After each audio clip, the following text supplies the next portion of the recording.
হরে কৃষ্ণ কৃষ্ণ কৃষ্ণ হরে হরে, হরে রাম রাম রাম হরে হরে। জগন্নাথ দেবের রথযাত্রা কবে এবং দেবদেবীরা কোন কোন রথে চড়েন, এই সমস্ত রথযাত্রা সম্পর্কে কিছু কথা আসুন জেনে নিই। তাই প্রথমেই বলবো, রথযাত্রা ক্রমশই এগিয়ে আসছে, আর যত এগিয়ে আসছে ভক্তদের মনে আনন্দও বাড়তে থাকছে। কেন?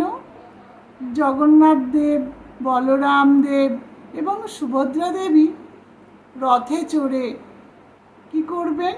তার ভক্তদের সামনে দর্শন দেবেন এবং ভক্তরাও জগন্নাথ দেব, বলরাম দেব এবং সুভদ্রা দেবীকে দেখবার জন্য উদ্গ্রীব হয়ে আছেন। তাই বলবো, 7ই জুলাই, আগামী 7ই জুলাই রবিবার রথযাত্রা অনুষ্ঠান।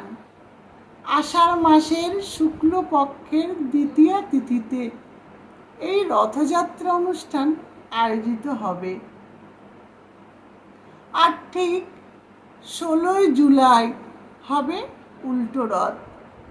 তাই সোজা রথ এবং উল্টো রথের মাঝে 8টি দিন পাওয়া যায়। আর এই 8 দিন জগন্নাথ দেব, বলরাম দেব এবং সুভদ্রা দেবীকে 8 বেশে সাজানো হয়।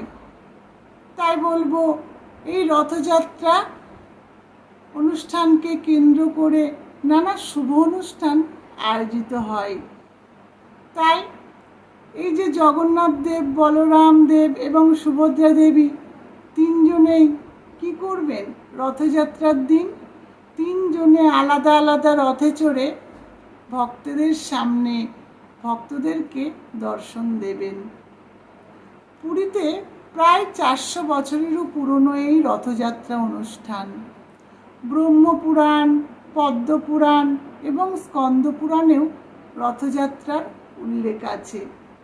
এবং জগন্নাথ দেব, বলরাম দেব এবং সুভদ্রা দেবী যে রথে চড়েন সেটি বিশেষ এক নিমকাঠ দিয়ে তৈরি। এবং এই তিনজনের রথই হয় 3 রকম, একই মাপের নয়। এবং তিনজনের রথের নাম আলাদা আলাদা। জগন্নাথ দেবের রথের নাম নন্দী ঘোষ এবং এই রথের 16টি চাকা থাকে। আবার বলরাম দেবের রথের নাম তালধ্বজ, এটিতে 14টি চাকা থাকে। আবার ঠিক তেমনই সুভদ্রা দেবীর রথের নাম হলো দর্পদোলন, এটাতে 12টি চাকা থাকে। তাই রথের দিন 3 ভাই বোন 3টি রথে চড়ে ভক্তদের সামনে আসবেন, ভক্তদের দর্শন দেবেন। তাই সকলকে বলবো যে অবশ্যই অবশ্যই জগন্নাথ দেব, বলরাম দেব এবং সুভদ্রা দেবীকে দর্শন করুন রথযাত্রার দিন। কারণ জগন্নাথ দেব হলেন কৃপাময়, তিনি সকলকে কৃপা করেন। তাই সকলেই কৃপা পাওয়ার জন্য অবশ্যই রথযাত্রার দিন রথ দর্শন করুন। সকলে ভালো থাকুন, সুস্থ থাকুন। হরে কৃষ্ণ।